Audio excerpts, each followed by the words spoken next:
Au centre de mon livre, Folle de Django, il y a une question très importante pour nous autres artistes, c'est la question de la célébrité. Comment un artiste devient-il célèbre? Comment Van Gogh devient Van Gogh et devient connu? Comment Django Reinhardt, ce musicien extraordinaire qui est né dans un bidonville, devient célèbre? Un artiste devient célèbre s'il rencontre une ou deux personnes prêtes à mourir pour lui. Ça, je finis par le comprendre. Et Django Reinhardt va croiser ces personnes. Cette personne, je dis cette personne parce qu'il s'agit d'une femme qui s'appelle Maggie Kuipers, qui est bruxelloise, qui est belge, et qui, tout à fait par hasard, au début des années 20, à Paris, dans les bals musettes, va découvrir ce jeune garçon qui joue d'une banjo de façon formidable. Elle va découvrir ce jeune garçon, elle va découvrir qu'il est génial, que ce n'est pas simplement un petit singe savant, parce que tous les tziganes jouent de la guitare ou du banjo, mais lui, c'est particulier, il a quelque chose en plus.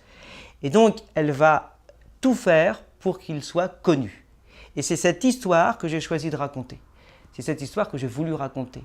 D'une part, la carrière et la vie absolument flamboyante et ultra romanesque de Django, mais vue à travers cette amitié-amour, je dirais, un mélange d'amour et d'amitié et d'adulation avec cette femme, Maggie, qui va finalement sacrifier sa vie pour Django.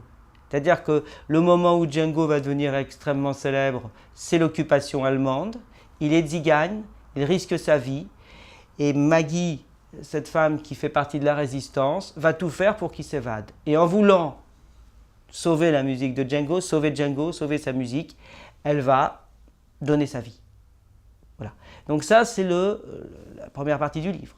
La seconde partie du livre, c'est l'histoire ne s'arrête pas là, puisque la fille de Maggie, qui s'appelle Jenny, elle a une fille avec cet aviateur qu'elle a perdu pendant la guerre. Cette fille, Jenny, va prendre le relais de sa mère et de la même manière va accompagner Django pour la tournée américaine. Elle va partir avec lui en Amérique, elle va l'accompagner jusqu'à la fin, jusqu'à sa mort extrêmement précoce, à l'âge de 43 ans, à Samois-sur-Seine. Voilà.